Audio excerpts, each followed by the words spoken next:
Der Freischütz, do August Appel, é uma pequena novela lançada em 1810 e, ao lado da lenda do Fausto, constituiu uma das histórias de terror mais difundidas sobre o pacto com o Demo. Em meados de 1800 houve um movimento de resgate da cultura popular na Alemanha que foi muito importante. Em vez de se contentar com a cultura aristocrática, pautada na antiguidade clássica, alguns artistas começaram a recolher lendas e canções da gente simples do campo e as registraram. E daí veio a parcela de literatura de fantasia e do que se tornou literatura infanto-juvenil, que a gente conhece muito bem no Brasil. São os contos dos irmãos Grimm, com que toda criança praticamente cresce. A história do Tic do Gato de Botas, os contos de Andersen na Dinamarca e Abschönsen e Moe na Noruega. Mas teve gente que resgatou histórias de fantasmas, e isso é um marco importantíssimo para fãs escrotões de terror como eu e você.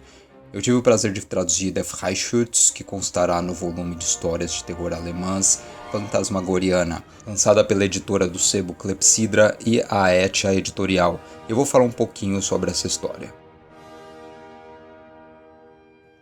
O enredo começa com um cenário semi-feudal em que as famílias tinham fortes vínculos com profissões. Você não precisa conhecer a Alemanha para saber que lá as pessoas têm sobrenomes como Schneider, Müller, Schumacher, e todos esses nomes são heranças de uma época em que um vilarejo era servido por um só Schneider, por um só alfaiate.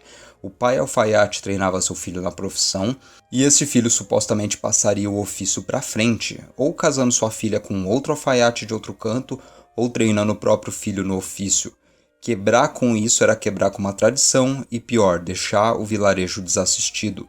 Não existia exatamente um mercado pautado por competição, e para a gente resumir bem o cenário, as comunidades eram quase autossuficientes. Você não escolhia a sua profissão sem uma resistência e pressão muito grande da comunidade. Daí vem um dado cultural importante, que Johann Schneider, que um monte de neto de imigrante alemão aqui do estado onde eu moro, Paraná, deve achar super chique, significa Joãozinho Alfaiate. É só isso. Michael Schumacher, até o século XVIII, não seria um piloto de Fórmula 1, mas seria o Miguelzinho Sapateiro. E por aí vai. A novela Der Freischütz, o franco atirador na nossa tradução, começa com esse cenário. Tem um mestre caçador de um vilarejo não identificado que quer casar sua filha, mas ele não aceita de jeito nenhum que ela se case com alguém que não prove ser um bom caçador, que não prove que vai substituir o velho mais tarde e passar para frente a tradição. E o namorado dela, chamado Wilhelm, trabalha em uma função judiciária. Em resumo, ele não sabe absolutamente nada de caça. Mas ele se dispõe a inventar uma história muito louca, falar que seu tio-avô distante era um mestre caçador. Ele inventa que ele vai aprender a atirar com rifle em poucas semanas. Nas primeiras tentativas ele prova ser um fiasco. Ele não acerta a pontaria de jeito nenhum, até que ouve de outros jovens caçadores algumas lendas.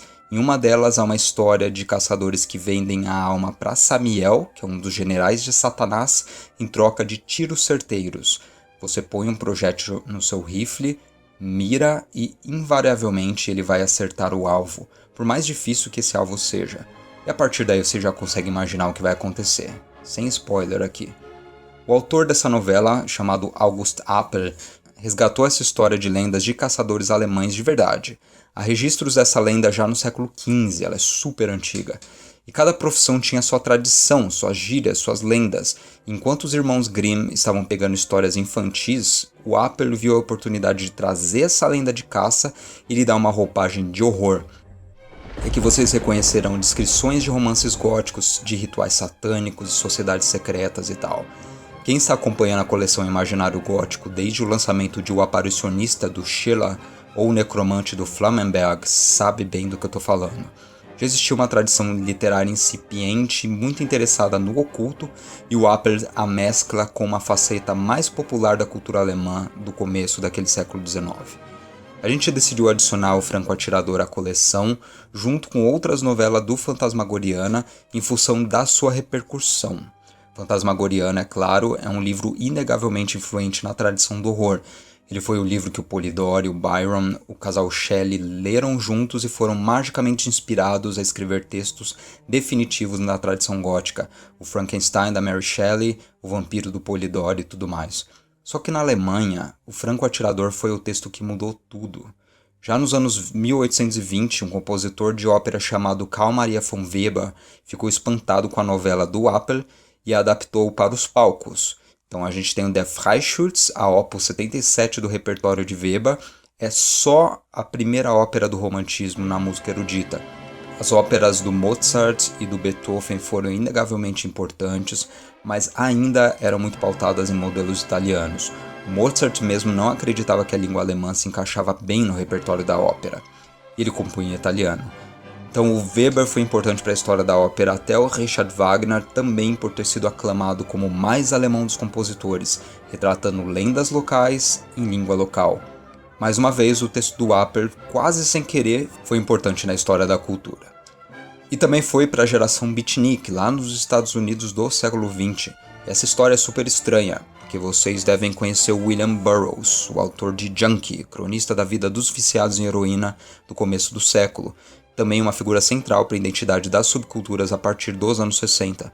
Pois bem, a última coisa que o Burroughs compôs em vida foi um musical baseado em um franco-atirador. Quem o musicou foi o próprio Tom Waits, um dos meus preferidos, e o musical se chama The Black Rider, The Casting of Magic Bullets, de 1990. No volume Fantasmagoriana vocês vão achar mais informações sobre essa história de recepção, sobre as versões para o cinema da lenda do franco-atirador, além da tradução da edição francesa de Fantasmagoriana pela Sabrine Ferreira da Costa, a mesma edição que influenciou tanto autores britânicos do romantismo e do horror. Então a campanha pode ser acessada no catarse.me/fantasmagoriana.